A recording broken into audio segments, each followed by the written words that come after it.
Hello guys, आज हम यहाँ पर पढ़ने जा रहे हैं कुछ क्विज। मतलब कि हम यहाँ कुछ लगभग 10 क्वेश्चन करेंगे जिनके आंसर मैं यहाँ बताता जाऊंगा। साथ में ही उनको बड़े मतलब आंसर बताने के साथ में उनको एक्सप्लेन भी करता जाऊंगा। ठीक है, मैं पहले हिंदी में क्वेश्चन को बोलूंगा, उसके बाद इंग्लिश में, और देन उसके आंसर जो भी होते हैं मैं उसको एक्सप्लेन भी कर दूंगा। ठीक है, तो यहाँ चालू करते हैं हम आज की क्लास को। 10 क्वेश्चन है, बड़े ध्यान से देखिएगा। जो भी डाउट होते हैं आप कमेंट सेक्शन में बता सकते हैं। मैं आगे जो भी वीडियो लाऊंगा आपके डाउट्स को क्लियर कर दूंगा। ठीक है, तो पहला क्वेश्चन है, विंडोज ओएस का उपयोग करते समय वर्तमान में उपयोग की जा रही विंडो का वर्णन करने के लिए खालिस्तान शब्द का उपयोग किया जाता है। मतलब कि जब हम विंडोज ऑपरेटिंग सिस्टम का यूज करते हैं तो प्रेजेंटली हम जिस विंडो में काम कर रहे हैं उसको किस शब्द से हम डिस्क्राइब करते हैं। ठीक है, यानी कि when using Windows OS the blank is the term used to describe the windows that is currently being used. अब देखो गाइस, जब बहुत सारी विंडोज हमारे कंप्यूटर सिस्टम में खुली हुई होती हैं, जैसे वर्ड भी खुला हुआ है, पावर पॉइंट भी खुला है, क्रोम भी खुला है, तब हम जिस विंडो पर करंटली वर्क कर रहे हैं वो कहलाती है एक्टिव विंडो। सो इसका आंसर होगा डी नंबर का, ये होगा एक्टिव विंडो। ठीक है, मैं यहाँ साथ में मार्क भी करते जा रहा हूँ जो भी आंसर होते हैं, सो ध्यान से देखिएगा। इसका आंसर है एक्टिव विंडो। ठीक है, इसका अगला क्वेश्चन है ब्लैंक सिस्टम ऑफिस क्रियाएं जैसे कि लिखित संचार तैयार करना, प्रिंटिंग करना, शेड्यूल करना या रिपोर्ट बनाना आदि में मदद करने के लिए संचार प्रौद्योगिकी लोगों और कंप्यूटर को जोड़ती है। तो इसमें blank systems combine communication technology, people and computers to help perform office activities such as preparing written communication, printing, scheduling और creating reports। ठीक है, ये जो पहले आ रहा है, ये पहले वाला आंसर, इसको ध्यान में देना। ठीक है, अभी जब भी एक ऑफिस में काम चल रहा होता है ना, मतलब कि इसमें सारी चीजें अपने आप तैयार होती जाती है। जैसे किसी भी हमने एक रिपोर्ट तैयार करनी है, रिटन कम्युनिकेशन बनाना है, प्रिंटिंग करना है, उसको शेड्यूल करना है, ये सारी चीजें करने के लिए ऑफिस ऑटोमेशन होता है ना। ऑफिस ऑटोमेशन सिस्टम का यूज किया जाता है, मतलब सारी चीजें हमें गाइड होती जाती है ऑटोमेटिक, ये होता है ऑफिस ऑटोमेशन। ठीक है, इसका आंसर होगा ए नंबर का, ऑफिस ऑटोमेशन। ये देख रहा होगा ऑफिस ऑटोमेशन, ए नंबर का।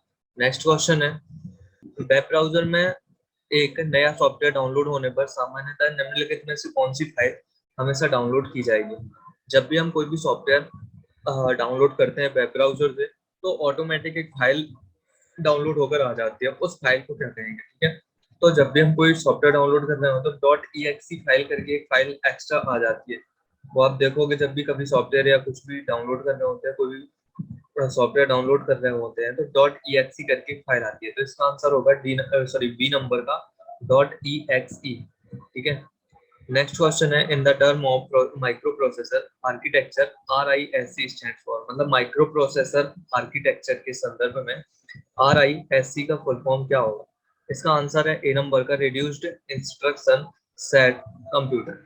ठीक है, इसका आंसर है ए नंबर का, याद रखिएगा भाई। और ये जो मैं आंसर बताते जा रहा हूँ आप नोट भी कर सकते हैं, क्वेश्चन और उसके साथ में उसका आंसर। ठीक है, तो आर आई एस सी का फुल फॉर्म होगा reduced instruction set computer. Right, next question है, इनमें से कौन से कंप्यूटर का मूल कार्य नहीं है। Which of these is not a basic function of a computer. Computer का बेसिक फंक्शन कौन सा नहीं है। कॉपी टेक्स्ट, यानी कि टेक्स्ट को कॉपी करना, इनपुट एक्सेप्ट करना, डेटा को प्रोसेस करना और उसके बाद डेटा को स्टोर करना।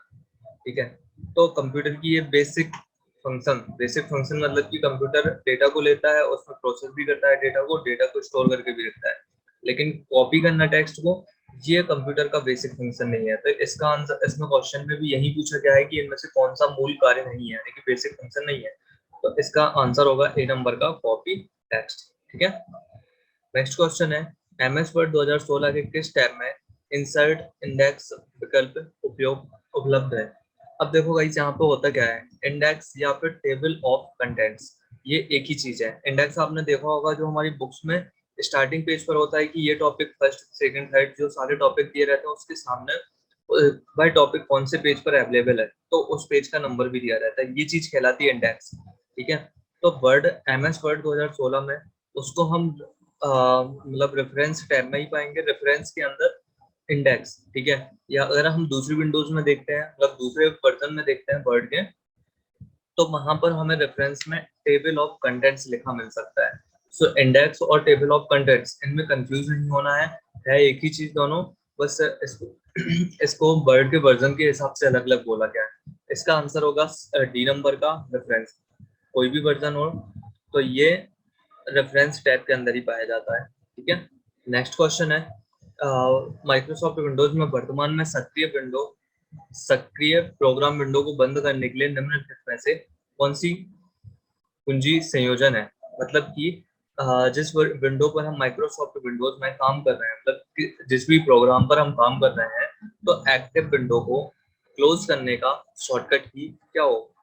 ऑप्शन है Alt+F1, Alt+F4, Alt+D या फिर Alt+W। तो देखो गाइस, यहाँ अगर हमें किसी भी विंडो को बंद करना होता है तो हम उसके लिए Alt+F4 शॉर्टकट की का यूज करते हैं, ये Alt+F4। तो उससे क्या होता है, जो करंटली एक्टिव है विंडो, अभी एक्टिव विंडो क्या होती है, हम पढ़ा हुआ है कि जिस विंडो पे हम काम कर रहे होते हैं वो एक्टिव विंडो होती है। अब हमें उसी एक्टिव विंडो को बंद करना है, तो उसे हम बंद करने के लिए शॉर्टकट की Alt+F4 का यूज करेंगे, ठीक है। तो इसका आंसर होगा बी नंबर का। नेक्स्ट है, निम्नलिखित में से कौन सा एक स्प्रेडशीट एप्लीकेशन नहीं है। तो which among the following is not a spreadsheet application. Spreadsheet होता है मतलब कि एक्सेल, ठीक है। तो यहाँ 4 ऑप्शन दिए गए हैं, इसमें से स्प्रेडशीट कौन सा नहीं है। पहला MS वर्ड, दूसरा MS Excel, Open Office Calc और गूगल शीट्स। तो यहाँ पे जो 3 ऑप्शन है B, C और D, मतलब कि MS Excel, Open Office Calc और गूगल शीट, ये तीनों में स्प्रेडशीट पाई जाती है। मतलब कि ये टेबुलर काम करने के लिए है। और ये MS वर्ड है, ये टेबुलर काम नहीं होता, ना कि ये स्प्रेडशीट है, ठीक है। ये वर्ड प्रोसेसर है। तो इसका आंसर होगा ए नंबर का। इसके बाद नेक्स्ट क्वेश्चन है, ऑपरेटिंग सिस्टम एक तरह का खालिस्तान सॉफ्टवेयर है। तो operating system is a kind of blank software. हमने ये सॉफ्टवेयर कितने प्रकार के होते हैं ये हमने पढ़ के रखे हैं, है ना। सॉफ्टवेयर 3 प्रकार के होते हैं, सिस्टम सॉफ्टवेयर, एप्लीकेशन और यूटिलिटी सॉफ्टवेयर। अब सिस्टम सॉफ्टवेयर क्या होते हैं, जो कंप्यूटर को ऑपरेट करते हैं, मतलब कि सिस्टम सॉफ्टवेयर के बगैर कंप्यूटर चालू भी नहीं होगा। एप्लीकेशन सॉफ्टवेयर जो हम अपनी सुविधा के हिसाब से रखते हैं, मतलब हमें जिन चीज की जरूरत होती है हम वो सॉफ्टवेयर रखते हैं, वो एप्लीकेशन के अंदर आएंगे। और जिन जो कंप्यूटर को मैनेज करते हैं, जैसे एंटीवायरस है और भी कुछ सॉफ्टवेयर होते हैं, वो आते हैं यूटिलिटी सॉफ्टवेयर में। तो यहाँ ऑपरेटिंग सिस्टम है, ये कंप्यूटर को चालू होने में ही मदद करता है, मतलब कि इसके बगैर कंप्यूटर चालू भी नहीं होगा, तो ये आएगा सिस्टम सॉफ्टवेयर में, ठीक है। तो इसका आंसर होगा ए नंबर का, system software. Operating system is a kind of system software, ठीक है। लास्ट क्वेश्चन है, लेन देन करने के लिए भीम को शुरू करने और उसका उपयोग करने के लिए निम्नलिखित में से किसकी आवश्यकता नहीं है। So which of the following is not required to start and use भीम टू मेक ट्रांजैक्शंस। मतलब कि भीम, जैसे जो हम फोन पे हो गया, गूगल पे हो गया, पेटीएम हो गया, इन सबको यूज करने के लिए हमें निम्नलिखित में से किस चीज की जरूरत नहीं होती है। ऑप्शन है smartphone, registered mobile number, Indian bank account और क्रेडिट कार्ड। तो देखो, यदि हमें ये कुछ भी ऐप यूज करनी है, भीम क्रिएट करना है, तो उसके लिए स्मार्टफोन तो होना जरूरी है, उसके बगैर नहीं होगा। इसके अलावा हमें मोबाइल भी चाहिए, मोबाइल नंबर चाहिए रजिस्टर्ड, मतलब जो आपके बैंक अकाउंट में लिंक हो, ठीक है। इसके अलावा इंडियन बैंक अकाउंट नॉर्मल सी बात है, होना ही चाहिए। और क्रेडिट कार्ड, तो क्रेडिट कार्ड के बगैर चल जाता है, डेबिट कार्ड की जरूरत पड़ सकती है, पर क्रेडिट कार्ड के बगैर ये चल जाएगा। तो और क्वेश्चन में भी यही पूछा गया है कि अगर हम भीम का यूज करते हैं तो हमें किस चीज की जरूरत नहीं होती है। तो इसका आंसर होगा डी नंबर का, क्रेडिट कार्ड, ठीक है।